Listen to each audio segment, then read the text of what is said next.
convict story.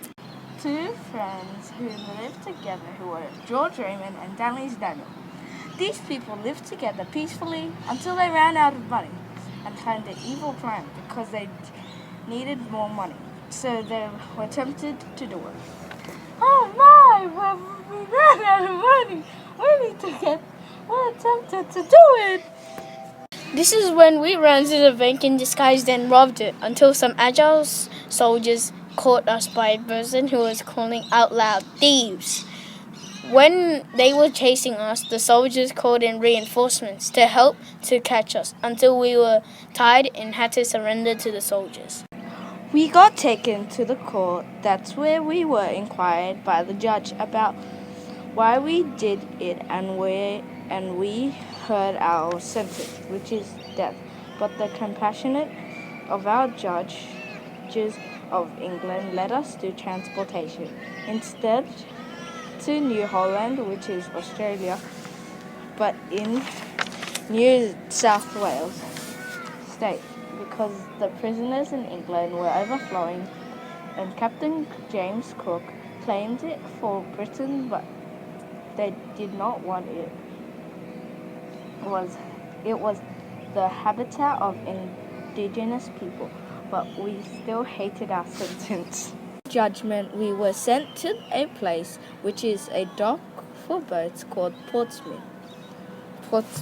That is where we all were sent to go back on the boat. We all saw the food loading on the boats, so on our voyage we did not starve to death. The only thing is that they fed us little. Oh my, it feels very bad to be on the boat. We set sail off to our destination, which was New South Wales. It was horrible on the terrible, awful and stinky Scarborough. We nearly died by disease, but our humane leader, Captain Arthur Phillip, kept us alive and healthy. But on the hot conditions, the boat became cramped, and it was even difficult to breathe on the boat. And the awful journey continues. By the time we reached Sydney Cove, the horrible Scarborough was filled with yucky and stinky flies. We hated it, but we thought we would love getting off the boat.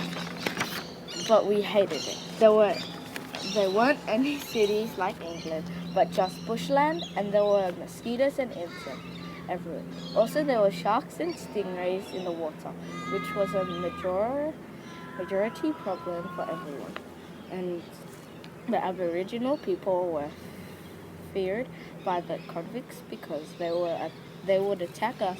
Then we worked very hard, even though we did not want to, but we must just for survival. After all that work, we had rest, and we had to do the boring and tiring work again until we could be sent back to England. Oh, I hate it here. Oh, why? The end.